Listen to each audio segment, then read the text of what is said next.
empecé a pensar, ¿no? ¿Qué puedo decirles a ustedes? Y en conversación, varios emails y WhatsApp, mensajes con nuestra querida anfitriona, Janet, a quien agradezco en nombre de la organización del evento. Hemos intercambiado algunas sugerencias, ¿no?, sobre qué decirles. Ella, de hecho, me planteó luego al principio que yo debiera referirme a esos temas, ¿no?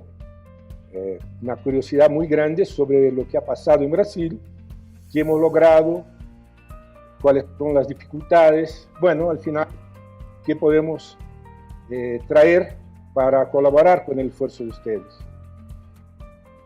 Y yo les contesté que, bueno, para entender eso hay que contarles una historia.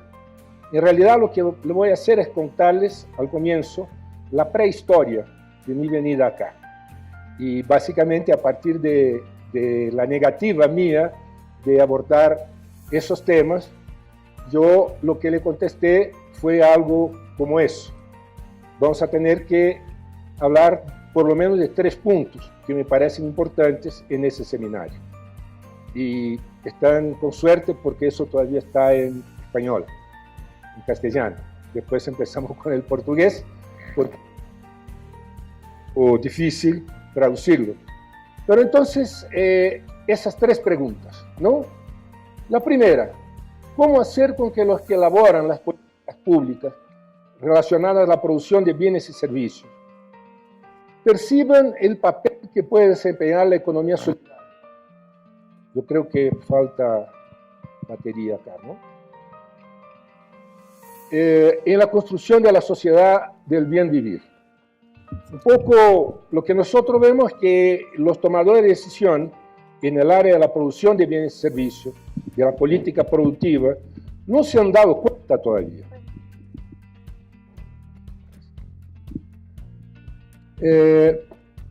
Pero sin embargo, las evidencias disponibles nos están mostrando que no hemos logrado y muy probablemente no vamos a lograr el desarrollo que queremos a partir de esa estrategia de generación de empleo y salario y en la supuesta hipótesis del derrame.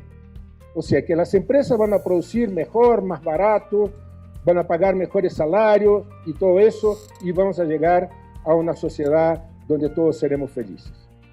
Yo creo que tenemos evidencias más que suficientes en América Latina para darnos cuenta de que esa estrategia no ha dado resultados.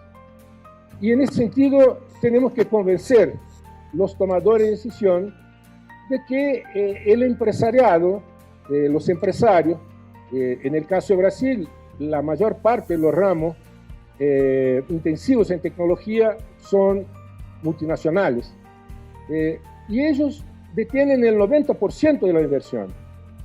O sea, es la inversión privada que genera empleo. Y vamos a convencerlos cómo.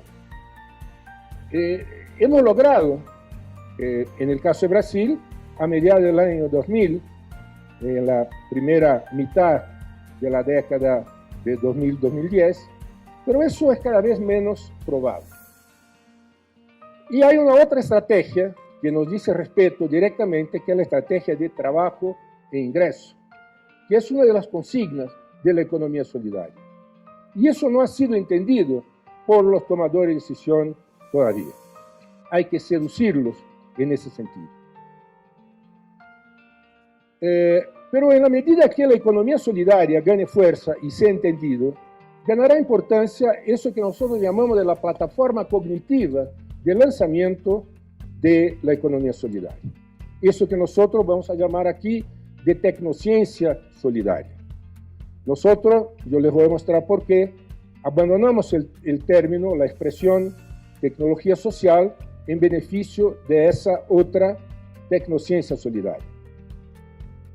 La segunda pregunta o el segundo tema es cómo hacer con que los integrantes de las instituciones públicas involucradas con la política cognitiva, yo llamo política cognitiva la política que cada vez más tiene que ser entendida, ¿no?, como única de enseñanza y de ciencia y tecnología e innovación. Es un absurdo que todavía tratemos en separado esas dos políticas. Entonces, ¿cómo hacer con que los integrantes de las instituciones públicas involucradas con la política cognitiva se den cuenta de las oportunidades contenidas en la propuesta de la tecnociencia solidaria? Porque se ha dicho acá, incluso hoy en la mañana, de la dificultad que tenemos de hacer con que las universidades, digamos, los tomadores de decisión se den cuenta de que es posible y es necesario contaminar los ambientes donde se hace investigación y desarrollo con la idea de tecnociencia solidaria. Pero, sin embargo, nosotros estamos seguros de que al orientar sus agendas de investigación y enseñanza en la dirección de la tecnociencia solidaria, ellos no estarán solamente retribuyendo a los que pagan el impuesto que las mantienen y avanzando en la concepción de las metas del nuevo modelo de desarrollo. Ellos estarán anticipando el reconocimiento por los logros académicos que les puede proporcionar el alto nivel de complejidad y originalidad que caracteriza la tecnociencia solidaria. Un argumento central de mi exposición es que hacer tecnociencia solidaria es mucho más difícil, mucho más complejo y, por lo tanto, va a ser mucho más premiado por la comunidad científica internacional de que reproducir lo que se hace en los centros de los países considerados avanzados. Y el tercer punto, o la tercera pregunta, es cómo hacer con que los responsables por esos dos conjuntos de política, los de la producción de bienes y servicios y la política cognitiva, sean capaces de prospectar la oferta y la demanda de conocimiento tecnocientífico necesario para impulsar el modelo de desarrollo del buen vivir. ¿Lo que quiere decir con eso? Que una cosa es una demanda material, la otra cosa es la demanda cognitiva, ¿no?, que tiene que ser movilizada, el potencial cognitivo que tiene que ser movilizado para satisfacer a esa demanda material. Eso exige una metodología de trabajo que no está disponible. Nadie ha hecho eso antes. Y para variar, América Latina siempre tiene que hacer lo nuevo, tiene que hacer lo que los países desarrollados no han logrado hacer. Esas necesidades materiales, debido a sus características cuantitativas y cualitativas, traen embutidas demandas cognitivas originales, cuya satisfacción exige conocimientos tecnocientíficos no disponibles a nivel mundial. O sea, no hay tecnología en la repisa internacional para satisfacer lo que nosotros necesitamos para ser países mejores, sociedades más inclusivas. Identificar esa demanda, diseñar actividades de investigación y desarrollo, de extensión y de formación de personal pasible de atenderlas con la movilización del potencial tecnocientífico existente, es una tarea que solo aquellas instituciones públicas pueden realizar. Yo voy a hacer un hincapié muy fuerte en el término público, en el término del papel del Estado, no que esté, digamos, despreciando el papel de la iniciativa privada, pero sino llamando la atención de que para eso que necesitamos el Estado es un actor fundamental. Para que eso ocurra es necesario que los integrantes de esas instituciones públicas, en especial lo que yo suelo llamar de la alta iglesia de la ciencia dura, que es la responsable por la política cognitiva en nuestros países, estén convencidos de los contenidos adscritos a los temas anteriores. Y que en función de eso se dispongan voluntariamente a participar de actividades multidisciplinarias orientadas a desarrollar, en conjunto con los participantes de los emprendimientos solidarios, el conocimiento necesario. Ahí puso voluntariamente, porque desde luego tenemos que reconocer nosotros, los profesores, los científicos, que somos prima donna. La prima donna jamás desafina. Los 80 elementos de la orquesta con oído absoluto, ellos sí desafinan, pero nosotros no. Lo que quiere decir que nosotros tenemos que seducir a la alta iglesia de la ciencia dura, porque sin ellos tampoco vamos a lograr. Se trata de una seducción para que ellos voluntariamente perciban, no solamente que es su deber ciudadano, pero también de que es un objetivo corporativo de ser más reconocidos como científicos, que esas áreas de investigación y desarrollo son importantes para su profesión. Lo que supone instaurar en su interior de esas instituciones públicas de enseñanza y de I+D un proceso de concientización y formación al respecto de la pertinencia de esos tres temas. Y de hecho es sobre eso lo que voy a hablar. Me voy a concentrar en ese proceso. Les voy a dar un poco una idea de lo que sí es posible y de lo que sí es necesario hacer para que podamos formar una nueva generación de personas en nuestros países que perciban mejor esos temas de la economía solidaria y de la tecnociencia solidaria.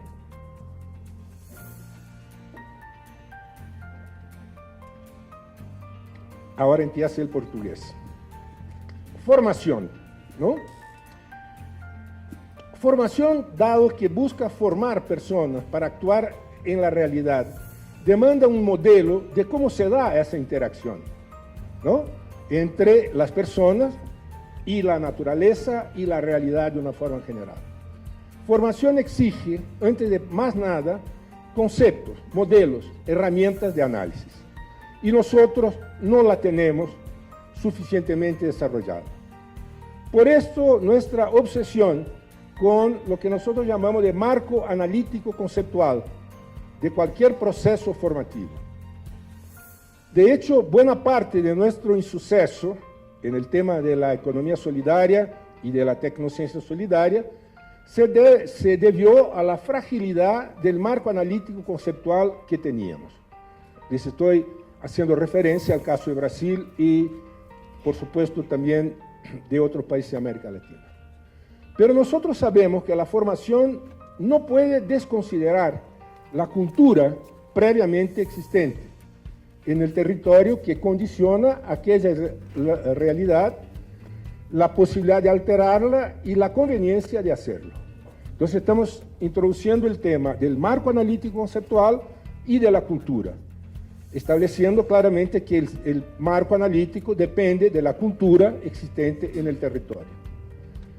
Pero la formación supone también que los instrumentos metodológicos operacionales, o sea, los instrumentos con los cuales vamos a actuar en la realidad, empleados por otros marcos analíticos conceptuales, en el ámbito de otras culturas, de otros territorios, de otros países, sean adecuados para operar sobre nuestra realidad. Nosotros tenemos la responsabilidad de elegir lo que nos sirve, ¿no?, y dejar lo que sí no nos sirve. Y eso, no somos muy buenos en eso. Finalmente, la formación debe proporcionar argumentos para que personas, actores políticos, puedan participar en la disputa política. Y estoy hablando ahí de policy, política en el sentido de planificación, y de politics, la política del poder, de los partidos, etcétera, porque se trata de una pelea en donde tenemos una posición, hay otras personas que tienen otra. Bueno, vamos a enfrentarlos democráticamente, por supuesto, pero eso es importante, que reconozcamos que hay distintos proyectos políticos en la sociedad, distintos valores y distintos intereses. Y eso es difícil, es todavía más difícil cuando son valores e intereses contrahegemónicos. Y de hecho, para ninguno de ustedes es una novedad que economía solidaria y tecnociencia solidaria son valores, intereses y proyectos políticos contrahegemónicos. Más sabe el diablo por viejo que por diablo. Y yo, de hecho, como soy viejo, ya voy a contarles un poco sobre mi obsesión con el marco analítico conceptual. Y decirles que eso empezó desde mi tesis de maestría en los años 70, pero fue reeditado, después hice una serie de otras cosas, y fue reeditado en 2004, en donde se lanzó ese libro, y en donde a mí me pidieron que escribiera el capítulo sobre el concepto de tecnología social. Y yo lo que hice fue mostrar cómo uno podría partir del pensamiento sobre tecnología apropiada de los años 70 y con base en varias contribuciones llegar al concepto de tecnología social. Y eso era 2004. Como yo vengo del área de estudios sociales de la ciencia y la tecnología, esas contribuciones, para quien también es de esa área, va a reconocer claramente los autores, digamos, a partir de los cuales yo creía y sigo creyendo que es posible llegar a un concepto de tecnología social o de tecnociencia solidaria más adecuado. Ese libro ya es un libro de 2008, creo, Herramientas para la construcción de otra sociedad. Ese es un libro de 2014 sobre contribuciones conceptuales y metodológicas. Este es un libro un poquito más nuevo sobre tecnología social y políticas públicas. Y eso es un libro sobre gestión estratégica pública, que no es sobre estudios sociales de la ciencia y tecnología, pero que sin embargo me sirvió para entender mejor lo que hoy es mi visión sobre el tema de la tecnociencia solidaria. Ese es un libro del año pasado, que llamé de Zuleando, no norteando, sino que Zuleando, por eso el mapa de esa forma, Zuleando la retomada con tecnociencia solidaria. Bueno, pero para explicar mi impertinencia, ¿no? y hablarle de tecnociencia solidaria y no de tecnología social, yo tengo que explicarles cuáles son los conceptos que todavía están, digamos, en la mesa, ¿no? Los conceptos hegemónicos.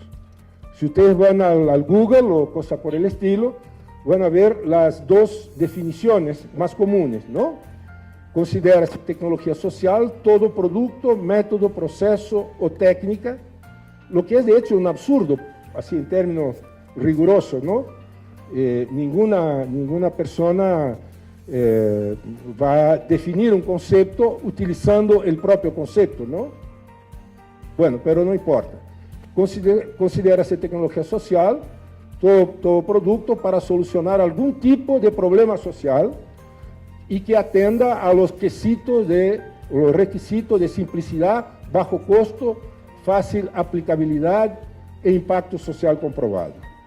Y el otro, que es muy semejante, conjunto de técnicas, metodologías transformadoras, desarrolladas y o aplicadas en la interacción con la población y apropiadas por ella, que representan soluciones para la inclusión social y mejoría de las condiciones de vida.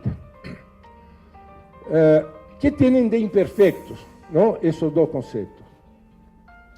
Primero, yo pongo aquí entre comillas los términos utilizados en el concepto.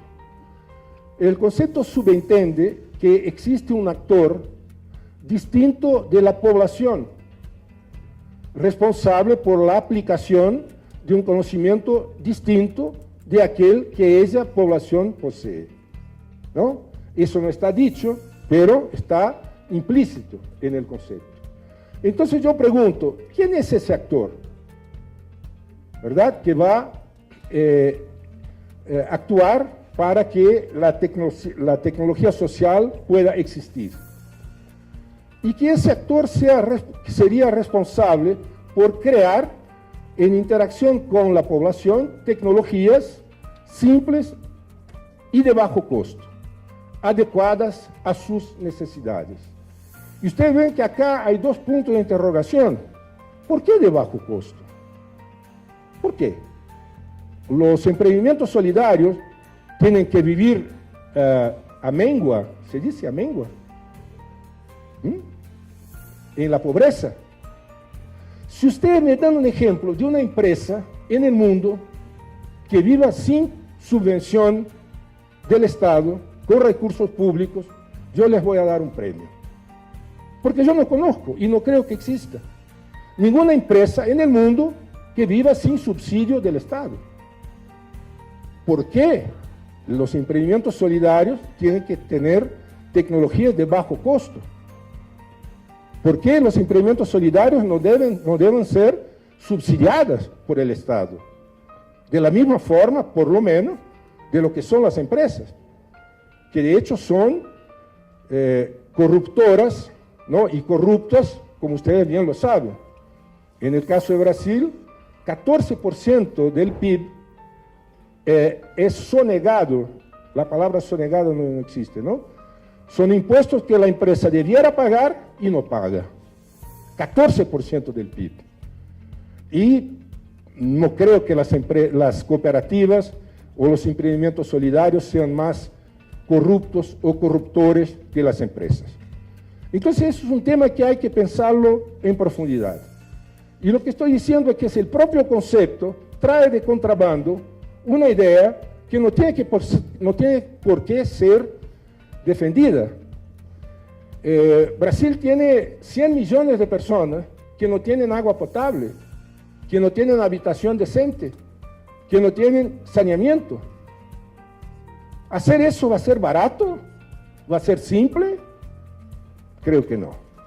Todo lo contrario. Creo que vamos a tener que ir a la frontera del conocimiento tecnocientífico mundial para generar soluciones para resolver esos problemas. Si eso es barato o caro, si eso es simple o complejo, si eso va a ser una tecnología de punta o romba, no me interesa. Mismo porque esos términos, tecnología alta, baja, de punta, etcétera, todo eso es ideología barata.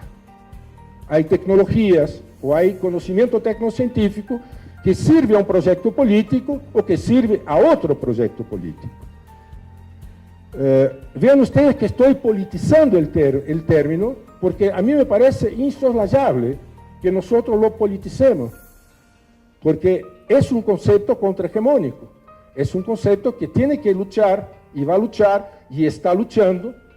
Los conceptos de economía solidaria y de tecnociencia solidaria tienen que enfrentar otros intereses. Ese actor solo podría ser aquel que, especializado en producir conocimiento basado en la comprensión de cómo funcionan la naturaleza, los hombres y las sociedades, sería capaz de hacer con que la producción de bienes y servicios por la población generase soluciones para la inclusión social y la mejoría de las condiciones de vida, proporcionando un impacto social comprobado. La pregunta es, ese actor, ¿verdad?, especializado en producir conocimiento, que es la comunidad científica, que es la comunidad de investigación de las instituciones públicas de educación y de I+D, ¿está preparado para eso? ¿Tiene ese conocimiento? ¿Tiene esa actitud? Sin embargo, eso está implícito en el concepto de que va a haber un actor mágico, ¿verdad?, que va a lograr. O sea, los investigadores y tecnólogos que actúan en instituciones públicas de enseñanza y investigación, persiguiendo la implementación de la política cognitiva, está capacitado. Ese es un tema que hay que reconocerlo, hay que entenderlo. No en el sentido, ojo, de enfrentarlos, no, sino que de seducirlos. Porque son, como nosotros, primadona. Por lo menos como yo, primadona. Estoy hablando de mí mismo, ¿no? Bueno, aunque el concepto no indique cuál sería el fundamento cognitivo de esa creación, desarrollo o aplicación, es plausible inferir, suponer, que él sería el resultado de una composición o de una mistura, una mezcla, de la ciencia sobre la cual ese actor posee un monopolio casi absoluto, en función del papel hegemónico en la elaboración de la política cognitiva, de ciencia, tecnología e innovación de nuestra región periférica. Eso también es un punto que hay que entenderlo.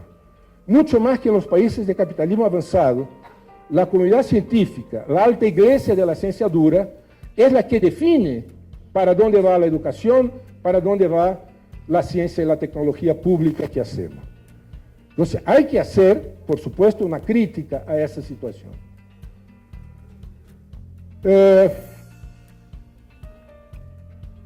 Bueno, lo que lleva a entender que la tecnología social como una forma de aplicación de la ciencia, ¿no? La ciencia va a ser la misma. Lo que pasa es que nosotros vamos a aplicarla de una forma distinta y eso va a generar la tecnología social. Ya que sería desarrollada, etcétera, etcétera, para la transformación social. Y ahí si yo les preguntara, como preguntaría a un estudiante de ingeniería, ¿qué es tecnología? Él diría, me enseñaron que la tecnología es la aplicación de la ciencia, ¿no? La verdad buena que avanza, neutral, universal, etcétera, ¿no? Para producir más, mejor, más barato y beneficiar a la sociedad. Eso es lo que implícitamente se enseña en nuestras universidades. Pero eso no es verdad. Ustedes bien lo saben que no es verdad, no es así. Y nosotros después vamos a argumentar en ese sentido. De tal forma que yo lo que estoy diciendo es que el resultado de ese proceso de desarrollo, ¿no? La tecnología social, sería entonces casi que por oposición o negación, distinto de aquel llevado a cabo para aumentar la explotación del trabajador y la ganancia de las empresas, y evitaría sus implicaciones nocivas. Entonces vean que el concepto lo que propone es casi que una magia, ¿no? Un pase de magia. Nosotros vamos a tomar el mismo actor, la misma ciencia, y vamos a aplicar, o sea, ese actor va a aplicar la misma ciencia para el bien, no más para el mal, para decirlo de una forma metafórica, ¿no? O sea, es muy poco probable, ¿no? Bueno, entonces, basada en esas consideraciones, ¿no? Es que me pareció que yo necesitaba, o nosotros necesitábamos, un otro concepto de tecnología social, que no ese que estaba puesto, que estaba dado, ¿no? Y como les conté, mi obsesión es, bueno, creo que ese es el deber del intelectual que está en la universidad, es preocuparse con el marco analítico conceptual. Y entonces pensé, bueno, ¿vamos a hablar de ciencia y tecnología en separado? ¿O vamos a hablar en conocimiento para producción de bienes y servicios? Porque lo que a nosotros nos interesa es conocimiento para producción de bienes y servicios. No cualquier bien ni servicio, y ni tampoco en cualquier lugar y por cualquier persona, de hecho. Pero sin embargo me preocupaba tener un concepto genérico, ¿verdad?, de tecnociencia, no más de ciencia y tecnología, porque yo hace mucho no creo que exista, sobre todo en el mundo en que vivimos, ciencia de un lado y tecnología de otro. Lo que sí existe es tecnociencia. Pero eso no lo voy a profundizar, nada más que dejarlo propuesto. Y también la duda, ¿vamos a hablar de social o de solidaria? Porque de hecho el término social abarca una cantidad de cosas muy distintas, ¿verdad? Y a nosotros nos interesa la economía solidaria. Entonces queremos una tecnociencia solidaria. O sea, también después voy a profundizar sobre eso. Y también no me gustaba el S, ¿no? Tecnologías sociales, ¿no? Porque es importante marcar que estamos hablando de un concepto distinto, de la tecnología convencional o de la tecnología capitalista.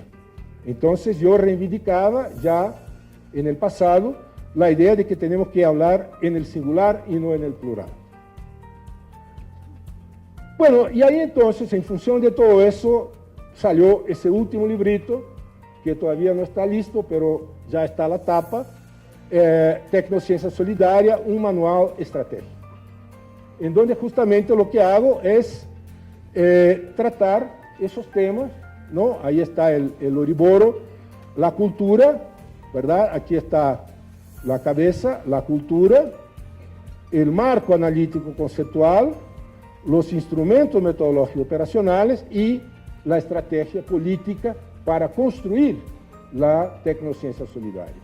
Entonces, ese librito tiene ese objetivo de formar gente trabajando para que esa forma, cultura, marco analítico conceptual, instrumentos metodológicos operacionales, acción, ¿verdad?, se va agrandando hasta el punto de hacer con que nuestro proyecto sea viable, sea posible. El libro tiene 3 partes: el marco analítico, los instrumentos metodológicos y la disputa política. Mi presentación está situada en ese tema, el marco analítico. No voy a exponer los instrumentos o la disputa política, porque no nos daría el tiempo. Entonces, les voy a explicar un poco cómo llegué a ese concepto genérico de tecnociencia, que es un concepto un tanto Frankenstein, ¿no? Por supuesto, pero me costó mucho tiempo, mucho esfuerzo, llegar a un concepto genérico, ¿no? Y yo diría, la tecnociencia es una decorrencia, es un resultado, pero no un resultado buscado, sino que algo que se constituye por intento y error. Es una decorrencia cognitiva de la acción de un actor sobre un proceso de trabajo que él controla. Entonces, estoy suponiendo que tecnociencia o conocimiento para producción de bienes y servicios solo va a ocurrir en la medida que hay un actor que controla un proceso de trabajo y ese actor, por controlar, actúa sobre ese proceso. ¿Y actúa para qué? Para obtener alguna ventaja, ¿verdad? Nadie va a actuar sobre un proceso de trabajo, aunque controle, si no puede obtener al final algún tipo de beneficio. Decorrencia cognitiva de la acción de un actor sobre un proceso de trabajo que él controla y que, en función de las características del contexto socioeconómico, del acuerdo social, del espacio productivo en que él actúa, permite una modificación calitativa o cuantitativa en el producto generado, pasible de ser apropiada según su propio interés. Entonces, ese es el concepto de tecnociencia, ¿verdad? El concepto genérico. ¿Y por qué un concepto genérico? Porque si uno cambia el actor, si uno cambia las características del contexto, etc., puede tener y va a tener la tecnociencia capitalista o la tecnociencia solidaria. La tecnociencia capitalista, entonces, ¿quién es el actor? Es el capitalista, el empresario, sobre un proceso de trabajo que, en función de un contexto socioeconómico, que engendra la propiedad privada de los medios de producción. Lo que es central. Si no hay propiedad privada de los medios de producción, no hay capitalista, ¿verdad? No hay empresario, ¿verdad? Y de un acuerdo social que legitima un tipo de coerción que se establece por medio del mercado de trabajo y por la superestructura político-ideológica mantenida por el Estado. Eso engendra una coerción ideológica por medio del Estado. Entonces, ese es otro punto que hay que entenderlo, que la tecnociencia no brota de cualquier espacio de la misma forma. Hay que mirar las características de ese espacio, de ese contrato social. Un control que, en ese caso del capitalismo, es un control impuesto y asimétrico. y de una cooperación del tipo taylorista o toyotista que permite una modificación en el producto, etcétera, etcétera. Entonces ven que yo he logrado, a partir de ese concepto genérico, adaptarlo para describir la tecnociencia capitalista y también la tecnociencia solidaria. En ese caso, decorrencia cognitiva de la acción de un colectivo de productores, es importante decir que siempre y cuando esa acción de modificar el proceso de trabajo en la expectativa de generar un aumento en el producto no es exitosa, la decorrencia cognitiva no es tecnociencia. ¿Se dan cuenta? O sea, solo es tecnociencia el conocimiento que sirve para que el que controla el proceso de trabajo logre sus objetivos. Entonces, aquí el actor es un colectivo de productores sobre un proceso de trabajo y cómo es el contexto socioeconómico. Propiedad colectiva, los medios de producción, y de un acuerdo social que legitima el asociativismo. O sea, no es prohibido en ese contexto social la asociación de productores libres, que permiten en el ambiente productivo un control. Va a haber un control, pero no es un control asimétrico y forzoso, es un control autogestionario, lo que es muy importante. Dos palabras claves entonces de economía solidaria: propiedad colectiva de los medios de producción y autogestión. Si no hay esos dos requisitos, eso difícilmente puede ser considerado economía solidaria. Y una cooperación de tipo voluntario y participativo provoca una modificación en el producto generado, cuyo resultado material puede ser apropiado según la decisión del colectivo. Emprendimiento solidario. Pero en ese caso, el resultado material no va a ser dividido entre lucro y salario, sino que a partir de una decisión tomada por el propio colectivo. Bueno, eso todo nos ha generado, ¿no?, una nueva percepción de cómo trabajar el tema genérico, bueno, no genérico, pero el tema que se ha dado a llamar tecnología social y que nosotros empezamos a llamar de tecnociencia solidaria, por las razones que espero hayan quedado claras. Entonces, yo decía que ese concepto puede contribuir por la vía de la formación de personas para aumentar la eficacia de las acciones llevadas a cabo en el ámbito de los movimientos involucrados con la economía solidaria. Lo que estoy diciendo entonces es que para ser más efectivos, más eficaces, nosotros quizás, esa es mi impresión, debiéramos manejar ese concepto y no el concepto convencional que está vigente de tecnología social. Lo que no quiere decir, ojo, que yo espere que ustedes salgan de aquí hablando de tecnociencia solidaria. Ustedes van a seguir hablando de tecnología social, estoy seguro, pero sin embargo es importante que se perciba, ¿verdad?, que existe un concepto genérico de tecnociencia y que la tecnociencia capitalista y la tecnociencia solidaria, las dos son tecnociencia, pero cada una está a favor de un proyecto de sociedad, ¿no?, de distintos intereses y valores. Ahora, es importante también que nosotros nos demos cuenta que es ingenua e inocua la postura de aquellos que criticar la idea de la neutralidad de la tecnociencia capitalista, de decir, no, la tecnociencia capitalista no es neutral.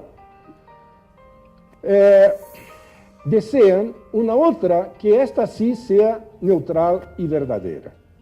La tecnociencia solidaria no es verdadera, mucho menos neutral, pero la tecnociencia capitalista tampoco.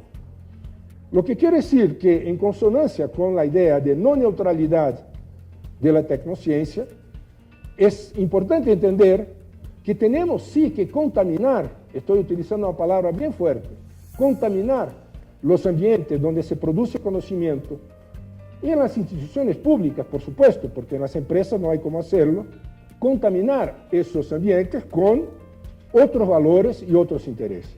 La postura que aquí se propone es francamente proactiva, normativa, ¿no? No tiene nada de neutral, desinteresada, académica, en el mal sentido de la palabra, ¿no?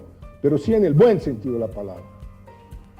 Coherentemente con la concepción de la adecuación sociotécnica, lo que se propone es esa contaminación de los espacios donde se trabaja con tecnociencia por aquellos que defienden un estilo alternativo de desarrollo con valores e intereses de los actores sociales que serán los más beneficiados con su implementación. Mi universidad ideal no es la universidad del consenso forzado. Mi universidad ideal es la universidad del disenso, la universidad donde se discute, la universidad en donde cada uno con sus intereses y valores, con su ideología, produzca conocimiento ideológicamente situado. Dicho sea de paso, yo digo a mis alumnos, ideología es como madre, todos tienen. A algunos no les gusta la madre, entonces no la presento. Ustedes, por supuesto, ya se dieron cuenta de quién es mi madre, ya se dieron cuenta de mi ideología, y yo creo que eso es producir conocimiento verdadero, conocimiento útil. Bueno, todo eso implica una actividad de concientización hacia adentro de esas instituciones públicas, de manera a ir ampliando esos espacios y en ellos disputar la hegemonía que llevará a su reorientación. No quiero decir que debemos partidarizar la universidad, no, pero sí tenemos que politizarla, ¿no? Tenemos que discutir para qué servimos, lo que queremos. Bueno, ahora después de esa parte más densa, ¿no?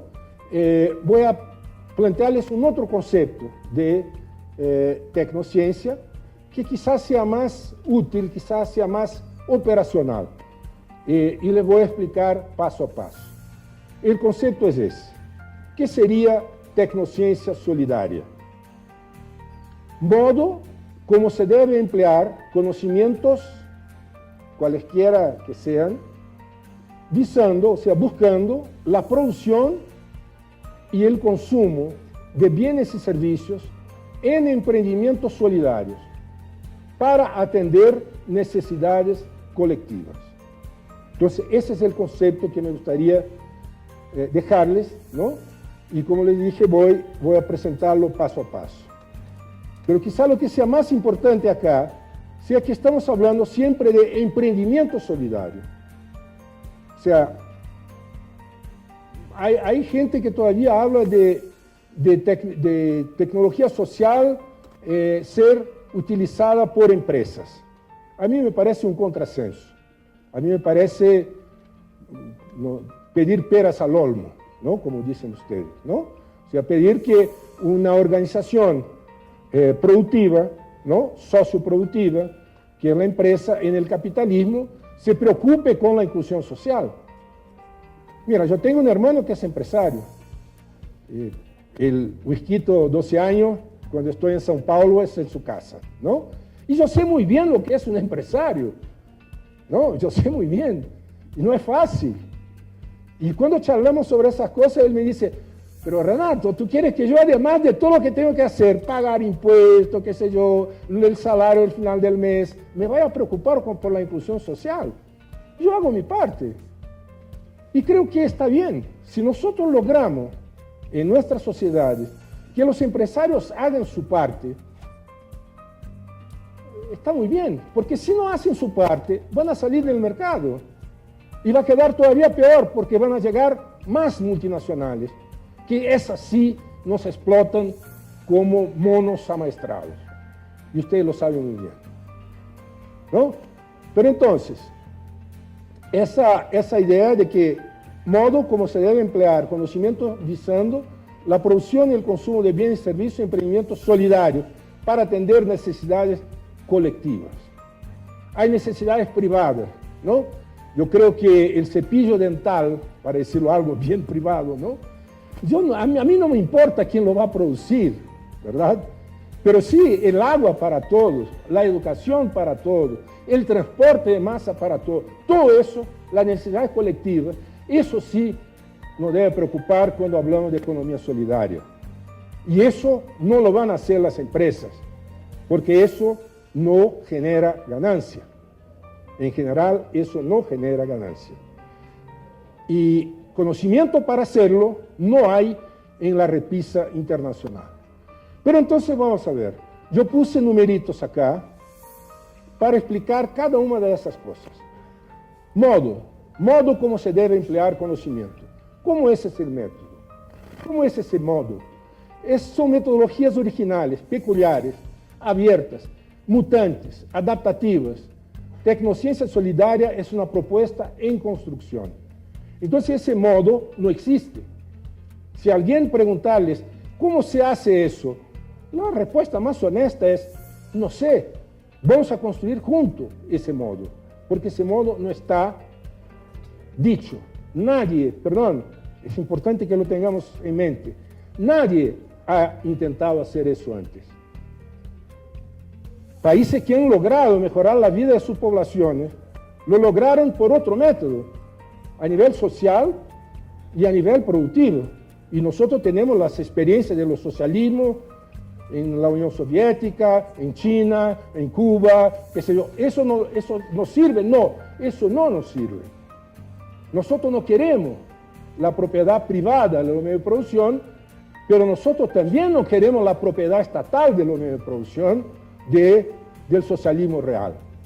Y yo les podría decir una serie de cosas, ¿no?, se han intentado en el pasado y que son distintas de las que nosotros tenemos que hacer. Nosotros queremos progresar por el camino de la democracia, de las elecciones, del convencimiento de la población, y no por la lucha armada o otras cosas que en el pasado se han intentado hacer. Y eso, vuelvo a decir, es una incógnita, eso es algo por construir. Modo como se debe emplear. Objetivo estratégico en proceso a ser alcanzado, deber ser, ¿no? Entonces sí es un concepto normativo, ¿no? No es modo como se emplea, no, es modo como se debe emplear. Emplear involucra instrumentos metodológicos operacionales específicos como el de adecuación sociotécnica y sus 7 modalidades. Eso pertenece al capítulo de instrumentos metodológicos operacionales, no lo voy a tocar acá. Y sobre ese modo de emplear, ¿no? Vale acordar a Jorge Sábato, ¿no?, un argentino genio de la política de ciencia y tecnología latinoamericana, que decía, en cualquier país y en cualquier empresa, esos países y empresas harán 3 buenos negocios con tecnología, decía él. Y yo me podría decir, con empleo de conocimiento. Robar, copiar y comprar. Ninguna empresa va a desarrollar tecnología si puede robar, copiar o comprar. Yo les pido que me digan una empresa en el mundo que desarrolla tecnología si es que puede robar, copiar o comprar. ¿Ok? Entonces, eso tenemos que entender, porque lo que nosotros vamos a emplear para llegar a la tecnociencia solidaria son conocimientos que vienen de cualquier parte. Muy poco van a ser desarrollados, digamos, por primera vez por nosotros, ¿verdad? El juego ahí es adaptar, ¿no? Es adaptar, es reproyectar la tecnociencia capitalista. Nosotros somos locos, pero no rompemos plata, ¿no?, como decía mi abuela, ¿no?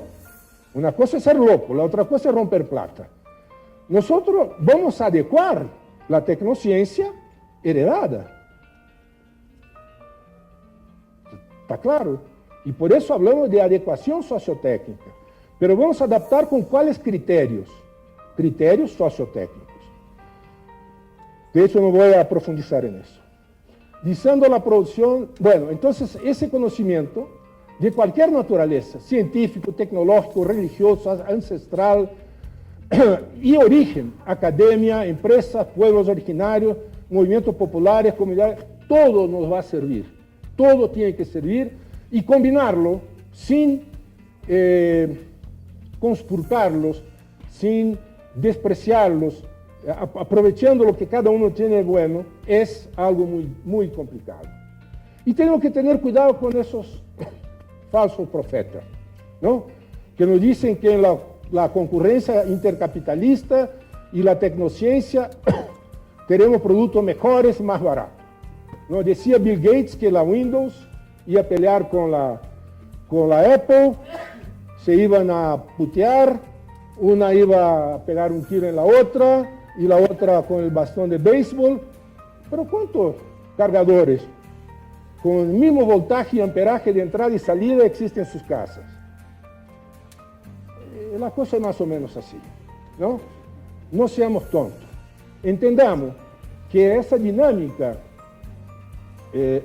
global, tecnocientífica, nos está llevando, y voy a ser corto y grueso, porque tenemos poco tiempo, deterioración programada, obsolescencia planificada, desempeño ilusorio, consumismo exacerbado y degradación ambiental.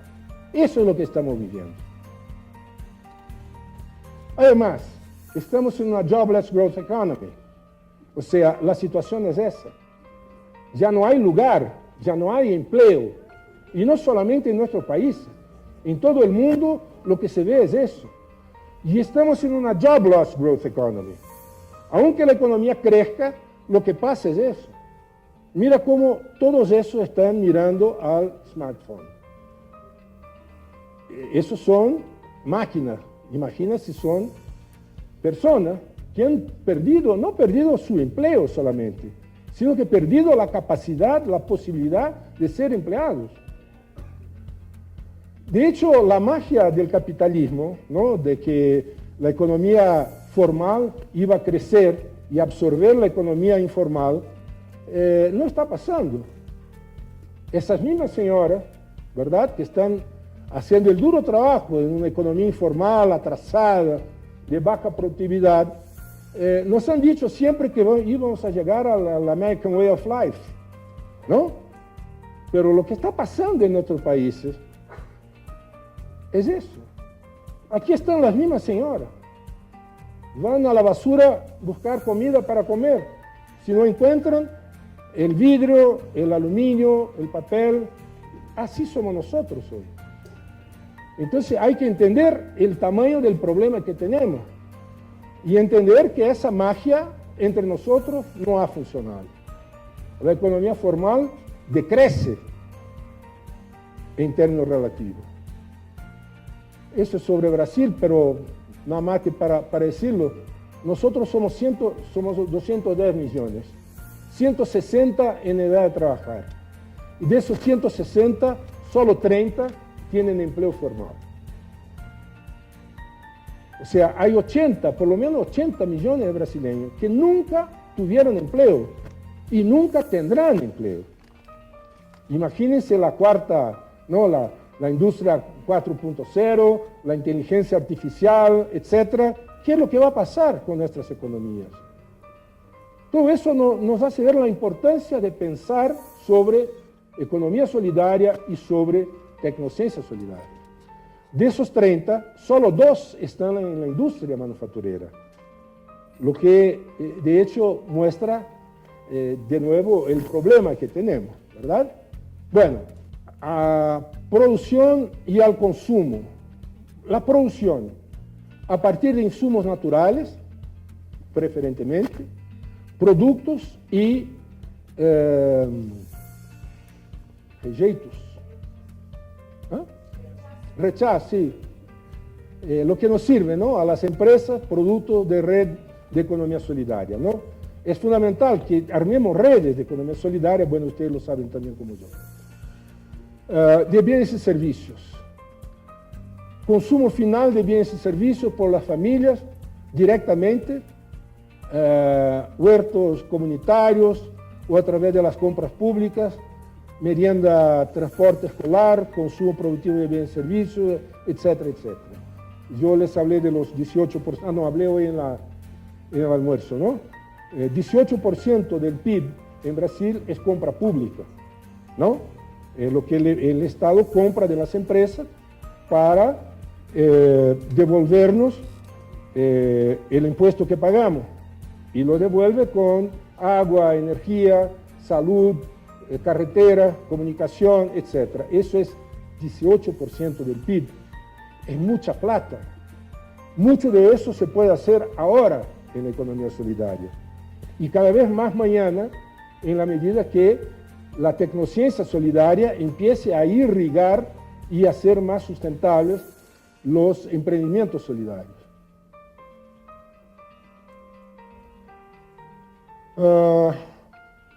Ok.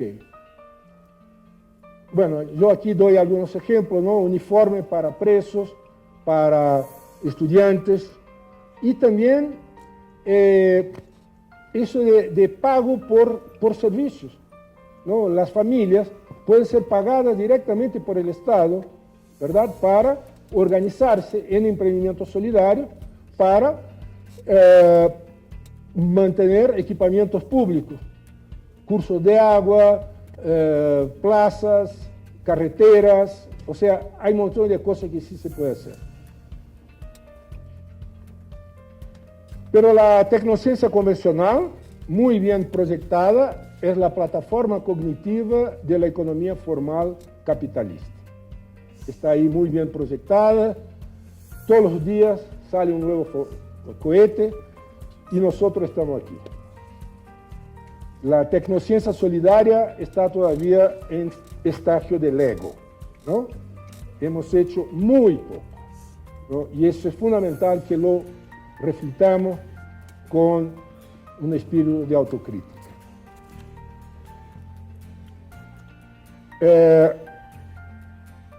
Entonces acá, en el 7, ¿no? Estoy hablando de emprendimiento solidario. Vamos a ver, modo como se debe emplear conocimientos buscando la producción y el consumo de bienes y servicios en emprendimientos solidarios. ¿Por qué emprendimiento solidario? Yo creo que hay una asociación exclusiva entre tecnociencia solidaria y economía solidaria. Eso que ya he hablado, propiedad colectiva, la nueva producción, autogestión, relaciones horizontales de solidaridad, distribución del excedente material o económico decidida por los integrantes de los emprendimientos solidarios. La tecnología solidaria o la tecnociencia solidaria es aquella que necesitan entonces esos emprendimientos, ¿verdad?, que están brotando de la economía informal. Tecnociencia convencional, empresa privada. Empleo y salario es la palabra o la consigna fundamental. Tecnociencia solidaria, emprendimientos solidarios, trabajo e ingreso. Propiedad privada, la medio de producción, propiedad colectiva y autogestión. 8. Para atender necesidades. Es importante que nosotros distingamos entre necesidades y demanda. La necesidad es una demanda, la demanda es una necesidad con poder de compra. Si nosotros logramos un proceso de distribución del ingreso, las necesidades se van a convertir en demanda. Y para eso tenemos que estar preparados. Cuando digo nosotros tenemos que estar preparados, estoy cometiendo un error, ¿no? O sea, una cosa un poco paternalista, ¿no? Pero sin embargo, nosotros tenemos que reconocer que somos una élite. Y esa élite tiene que preocuparse, sí, por el conjunto del país, por el conjunto de la nación. Y es importante que pensemos en valores de uso y no valores de cambio, ¿no? O sea, necesidades materiales y demandas cognitivas asociadas, eso tiene que ser nuestra obsesión, me parece.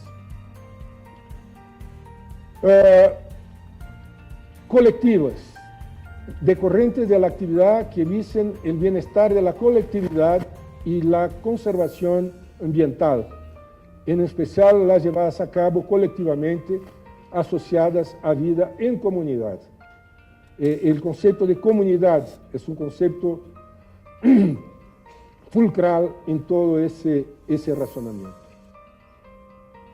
Bueno, entonces ese es el concepto que me parece también fértil y menos complejo, menos Frankenstein que el otro de la decorrencia cognitiva, etc., ¿no? Modo como se debe emplear conocimientos, visando la producción y al consumo de bienes y servicios en emprendimientos solidarios para atender necesidades colectivas. Pero ojo, en el ámbito de la comunidad de investigación, en el ámbito de esas instituciones públicas de enseñanza y de investigación y desarrollo, que son el blanco fundamental de nuestro razonamiento, de esa comunidad que todavía controla la política cognitiva, ganan fuerza los 4 jinetes del apocalipsis. El cientificismo, la ciencia por la ciencia, vamos a producir papers y más papers, porque eso es la ciencia neutral, universal, etc. El productivismo, que estamos absolutamente, mis alumnos están absolutamente obsesionados, ¿no?, con producir, producir y producir. Y es interesante que cuando ellos van a hacer su doctorado sándwich, como nosotros llamamos, ¿no?, el tipo hace el doctorado en Brasil, pero pasa 6 meses o 1 año afuera, ¿no? Ellos cuando llegan allá han producido mucho más papers que sus colegas europeos o estadounidenses. Lo que quiere decir que estamos intentando ser más realistas que el rey. Y eso tiene una razón muy sencilla. Para cada brasileño o latinoamericano que trabaja en un tema, hay 100 o 200 o 500 norteamericanos trabajando en el mismo tema. Y si nosotros vamos a competir con ellos en su campo, ¿no?, como se dice en la jerga futbolista, vamos a perder. Es lógico que vamos a perder. Sin hablar que lo que nosotros producimos acá para publicar allá es lo que ellos quieren que nosotros hagamos acá. Lo que es un contrasenso, es un absurdo. El otro jinete, el innovacionismo. Si nosotros vamos a una universidad pública brasileña, vamos a escuchar un mantra, ¿no? De innovación, innovación. No, son walking deads, ¿no? Zumbíes, ¿no? Caminando en los corredores, ¿no?, pensando en cientificismo, productivismo e innovación. Tomamos un chico de 17 años que entra a estudiar ingeniería para cambiar el mundo y en 2 años el tipo ya está totalmente contaminado con la idea de que tiene que producir ganancia para las empresas. Y eso es lo que estamos haciendo. Entonces ustedes están pensando, bueno, pero el tipo viene de Unicamp, ¿no?, que es la meca de todo eso, y está nos hablando. No, pero yo soy muy crítico allá, ¿no?, y por eso que allá no me convidan, allá no me invitan a una conferencia como esta, y les agradezco de hecho mucho la oportunidad de estar con ustedes. Y finalmente el emprendedorismo, ¿no?, esa mentira que estamos contando a los jóvenes. Los jóvenes que creen que van a emprender y a hacerse ricos explotándose a sí mismos. Los más jóvenes acá, yo creo que trabajan ya 14 horas al día, ¿no? Si uno cuenta el tiempo de ir y volver, ¿no?, y el tiempo que están con la maquinita esa, ¿no?, para ponerse al tanto de lo que está pasando, están trabajando 14 horas al día. Y sus abuelos trabajaban 8. Y los pueblos originarios trabajaban 3 horas al día. Entonces, era eso lo que quería decirles, ¿no? Y ahí está mi email si quieren entrar en contacto. Muchas gracias.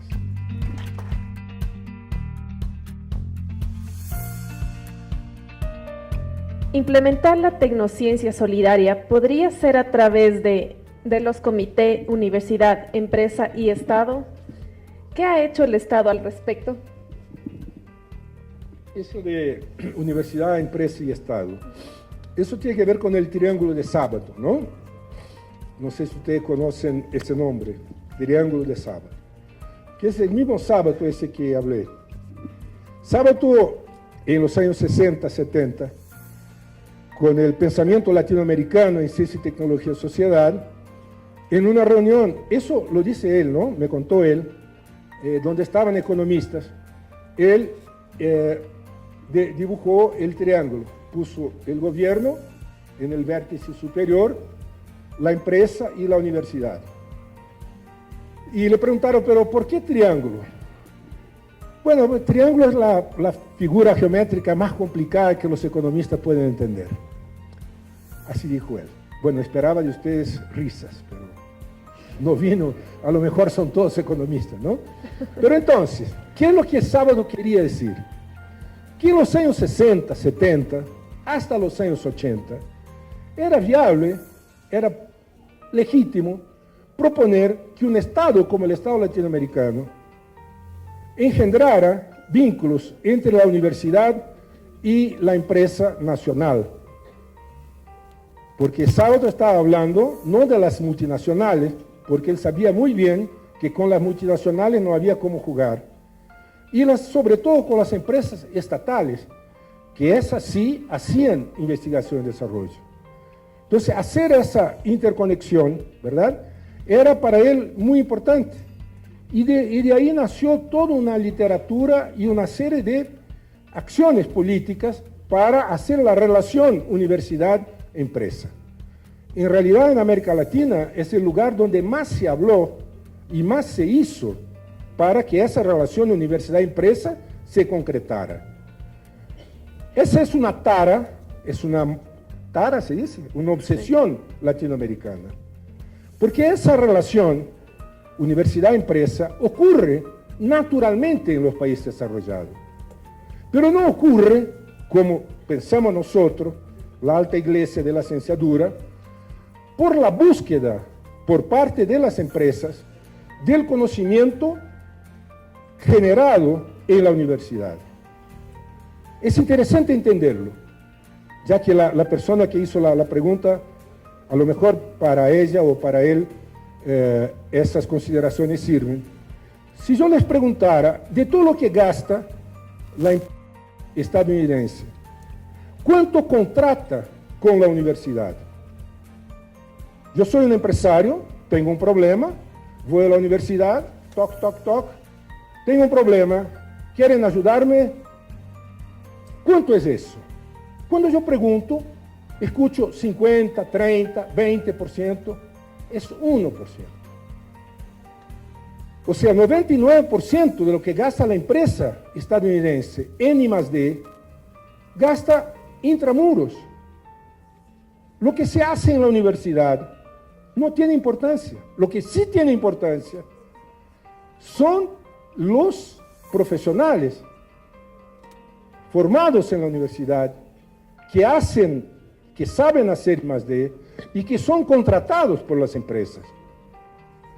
Para darles una idea, más del 50% de los maestros y doctores formados en ciencia dura, física, química, matemática, biología, todo eso lo que la empresa necesita para ser competitiva, son contratados por las empresas. Y eso explica la competitividad de las empresas de los países desarrollados.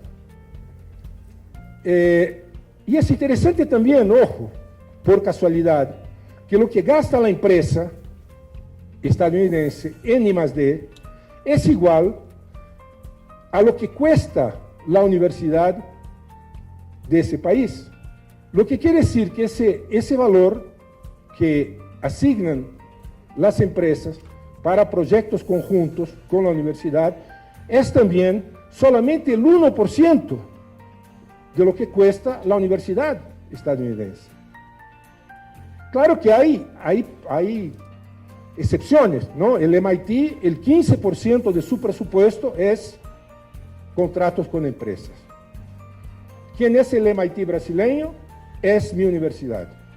En mi universidad, que es la universidad que más tiene contratos con empresas, todo lo que viene de la empresa significa el 1,5%, ¿verdad?, de su presupuesto. Lo que quiere decir que en nuestro país latinoamericano, pensar que la universidad pública se pueda financiar con proyectos en conjunto con la empresa es un absurdo. Pero para completar esa nota de pie de página, un dato más.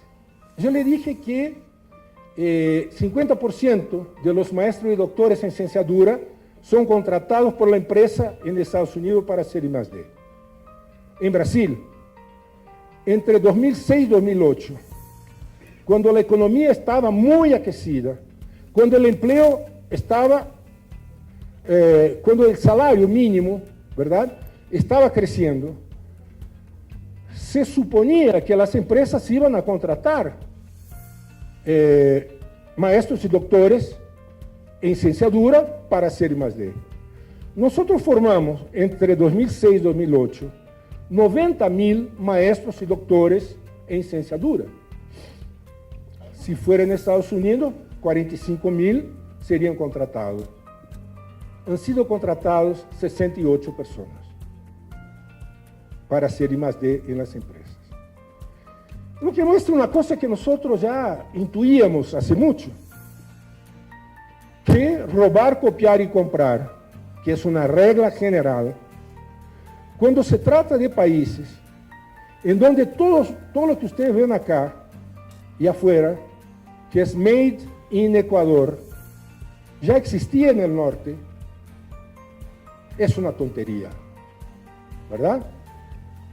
Las empresas, sean nacionales, sean multinacionales, no van a demandar conocimiento generado en la universidad, y ni tampoco personas que hacen hacer I+D formadas en la universidad, porque hay una regla muy clara, que el mercado dice a los empresarios, no desarrolle tecnología, no desarrolle, compre equipos. El 80% de las empresas innovadoras en Brasil, cuando preguntadas, ¿cómo usted innova? Yo innovo comprando equipo. El 80%. Entonces, esas son cosas que tenemos que tener en mente. ¿Por qué? Porque cuando hablamos de economía solidaria, nos estamos refiriendo, como les dije, a desafíos cognitivos para los cuales no hay respuesta, no hay conocimiento generado para satisfacer necesidades colectivas. Creo que estuve muy largo, ¿no? Bueno, no, en Brasil en general uno escucha todas las preguntas y ahí contesta en bloque, ¿no? Pero el sistema de ustedes es distinto. Dale, hay muchas, ¿no? Solo dos más. Ah, está bien. Ya. ¿Cómo hacer compatible la tecnociencia solidaria, que supone formas no capitalistas de producción, con un mercado que es capitalista? Buena pregunta. Bueno, la otra también, pero esa es particularmente complicada, ¿no? No hay en el horizonte nada parecido con un socialismo, ¿verdad?